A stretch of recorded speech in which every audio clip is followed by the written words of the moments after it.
ترامپ ئەو زەلکاوە سیاسیە وش دەکاتەوە، پارێزگاری لە سنووری وڵاتەکەی دەکات، خەونی لە بیرکاوی ئەمریکیەکان دێنێتە دی. هەوادارەکانی واڵێن لەوانەیە هیچ کاتێک نەبوو بێت پاڵێورەوەکان ئەوەندە جیاواز بن. ئێمە یاسا و ڕێسامان دەوێت، ئەوان نایەنەوێت، سنوورێکی داخراوی بەهێزمان دەوێت.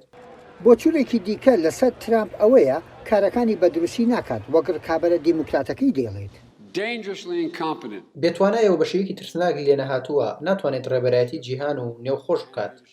ترامپ لە لووتکەی کارداری خانوبەرەدایە و ئەستێرەیەکی پێشووی تەلەڤیزۆنیش بووە. خەڵک بە گومان بووە لەوەی ساڵی 2015 خۆی بۆ سەرۆکی ئەمریکا پاڵاوت، سەرکەوت بەسەر وەزیری دەرەوەی پێشوو هێڵەری کلنتنی دیموکراتدا. زۆرێک سەریان سوورما کە توانی پشتیوانی ملیۆنەها ئەمریکایی بەدەست بهێنێت. چینی کرێکاران و کاسبکاران کە بڕوانامەی زانکۆیان نییە پشتگیریکارێکی سەرسەختی ترامپن.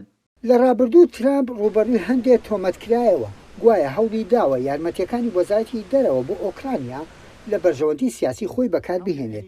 ئەنجومەنی نوێنەرانیش بە خراپ بەکارهێنانی دەسەڵات و پەخستنی کارەکانیان تۆمەتباریان کرد.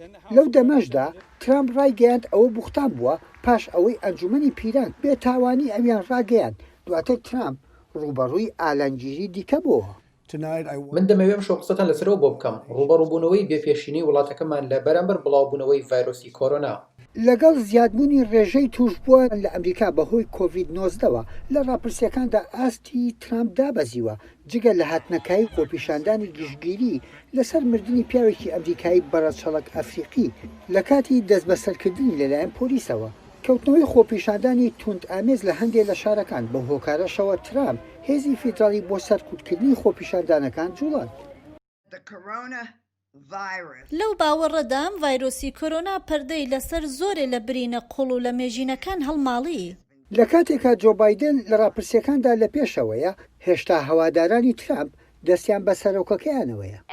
بە شێوەیەکی گشتی زۆربەی کۆماریەکان گەیشتن بەو سیاسەتانەی کە خۆیان دەیانویست لە کەمکردنەوەی باج و دانانی خەڵکی کۆنە پارێز لە دادگای باڵا بگرە تا دەگاتە کەمکردنەوەی ڕێژەی کۆچبەران.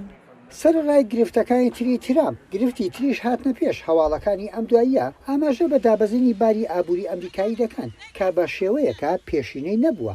ئێستا کاربەدەستانی تەندروستیش هۆشداری دەدەن خەڵک قەرەباڵغی دروست نەکەن.